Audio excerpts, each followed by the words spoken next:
নমস্কার, আপনারা দেখছেন খবর বাংলা। সঙ্গে রয়েছে আমি স্মৃতি। আরও এক ভাইরাল ঘটনা নিয়ে।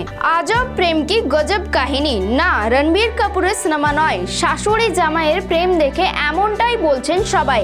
সামাজিক নিয়ম কানুনকে বুড়ো আঙুল দেখিয়ে তারাও বিয়ে করেছেন। গ্রামবাসীদের সামনে শাশুড়ির স্মৃতিতে সিঁদুর পরিয়ে দিয়েছেন জামাই। এই নিয়ে এখন জোর চর্চা চলছে গোটা বিহারে। সম্প্রতি শ্বশুরবাড়ির লোকেরাই জামাইয়ের সঙ্গে শাশুড়ির বিয়ে দিয়েছেন।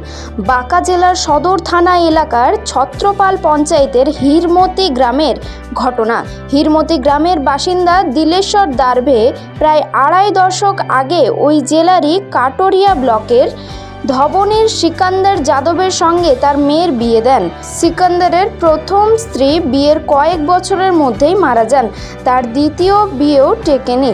বিয়ের কয়েক মাসের মধ্যেই ডিভোর্স দেন। তাই শাশুড়িকেই তিনি তৃতীয় স্ত্রী হিসেবে বিয়ে করলেন।